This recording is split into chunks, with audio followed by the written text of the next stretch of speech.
to all Igbo elders and Igbo groups, the Ohaneze, the Nzukumuna, and so forth and so on, with all due respect. I don't believe any man put you there. It's God that put you there.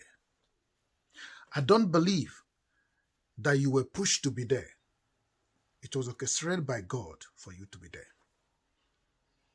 And if I do believe that you are Igbos and you majorly are Christians, I want to read this scripture to you. In the book of Psalms 49 verse 12, many of you may not understand it, but it's very simple. He said that a man who is in honor and doesn't know it is like a beast that will perish. And it goes down to say, so are the fools who do not hear. You are in honor. And I want to also bring another scripture in the book of Esther. Esther was in the palace, but the people from where she comes from are under threat to be taken out of existence, to be killed. And Mordecai cried to Esther. He said, do not think because you are in the palace that will not touch you. When they finish with us, they will come for you. And if God is not taken, they will even start with you. You have opportunity now to hear the cry of the Igbos and sit down and talk like men and not like women. And say in black and white how we have been maimed and strategically put down and set to be finished. Your word carry power because you are in power. Most of you are afraid that you will lose your place. No, you are not going to lose your place. You are afraid to talk about Biafra. You are afraid to talk about restructuring. You are afraid to talk about our freedom. You know how hard it is for the ordinary Igbo man. At the airports, we're insulted.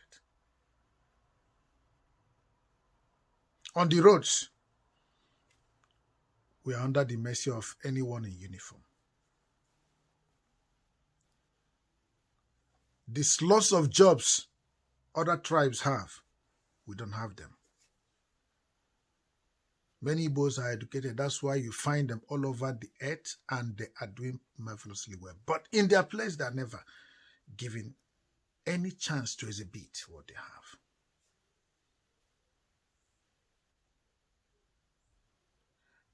Anytime there's anybody to be killed that is innocent is an Igbo man.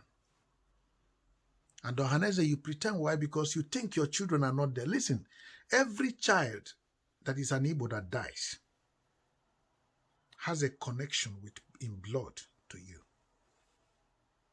They may not be direct kids from your own loins, but they are from the loin of Fundi.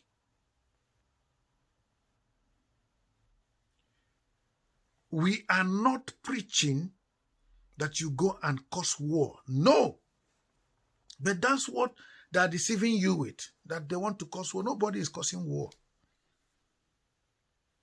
The way things has been running all for almost 50 years right now has never given us any hope that it will ever be better. Our fathers tried to save this situation. They saw it coming. They tried to help. They went and sacrificed their blood. But in our time, they didn't get it anyway. But in our time, blood is not the issue. It's you, Ohaneze, that is trying to make it look like there is blood going to flow. No. They're only killing us for nothing. They're only killing the people for nothing. Because Biafra is mentioned, they're just killing them for nothing. This is not a bloody thing. This is just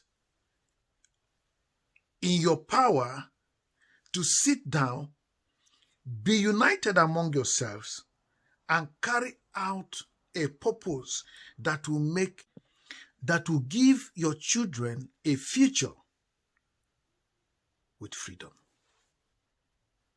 We can coexist with all our neighbors. We are very good people. Everywhere we go, people like us. The only people that don't like us wherever we go are people who are negative and people who are not progressive.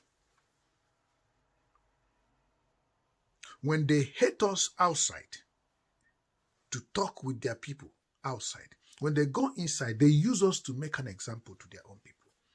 Can't you see that Igbo boy, he came? Can't you see that Igbo man, he was there before, he has nothing now here?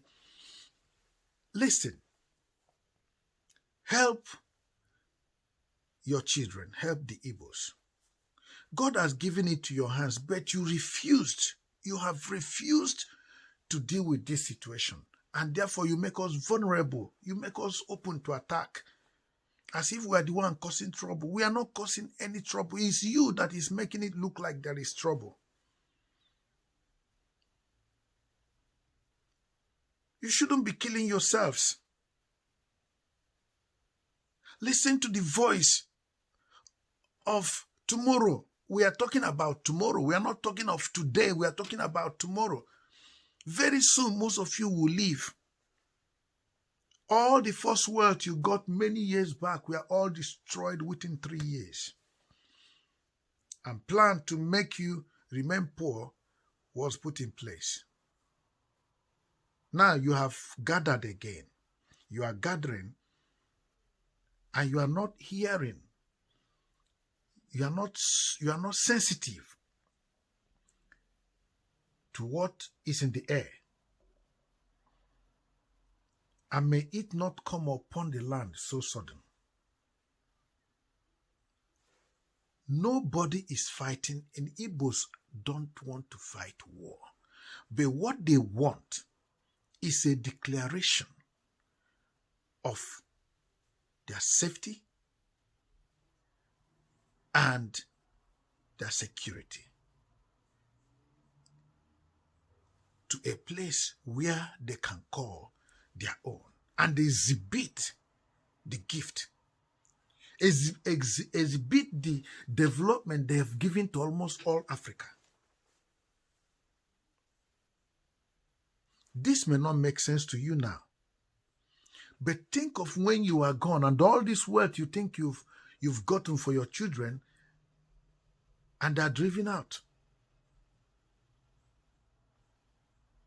There's one education that is missing in the whole of Nigeria. The education of regard for human life. Why? In their mindset, we are one. Therefore, if we have problem and we kill one another, it is just internal issue. The world will see it as internal issue. That's why the world is not coming to our aid. But if a man from Togo, a man from Ghana, a man from Benin Republic comes to Nigeria and is wounded or killed, the world will hear about it. Look at the distance. What is the distance?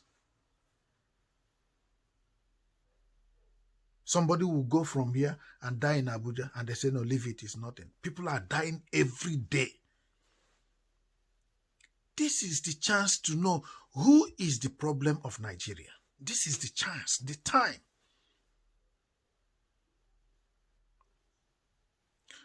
We are supposed to have up to 9 cities increased in their beauty and blown to meet up with today's development. Where has all the money gone to? Abuja, Lagos. Enugu is there as one of the oldest cities. Nobody is talking about it. We don't have an airport to ourselves because they're afraid we'll start flying to the whole world from there. Our seaports are made as if we don't have waterways. And every year, all you do is cry marginalization. Nobody is marginalizing you. You guys are marginalizing yourself. And you have become out of honor, inside honor. You don't know you have honor. We love you. The Igbos love you as our elders. But none of you want to sacrifice your position with those who are dealing with us, who are dealing wrongly with us. You like your position that you have with them. But I tell you, when what will happen, you will become the first victims. For we have been trained to suffer. We have been trained to fend for ourselves. No Igbo man is going to school thinking that when he comes out, he'll be employed. No, it doesn't happen. We're not thinking of that anymore. We have not been given that opportunity, and we don't care anymore. In our places, we do rural electrification. We industrialize ourselves. Everything is by us.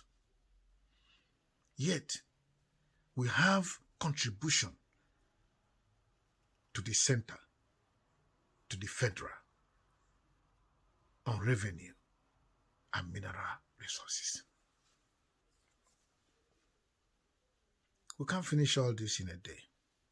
But a man that is in honor and knoweth it not will perish like the beast. Quote me. Do not misunderstand anybody anymore. Biafra is not a bad idea. There's no war. There will be no war. There won't be blood loss. There is only that people have decided to hate us and kill us because we talk. If you forget everything, don't forget your surname. When you sit down with the North and the South and Southwest, whatever, if you sit down with them and speak with strength and power, they will hear you. The North is not too bad. It's we that are giving them. You see, when a dog does not have an enemy.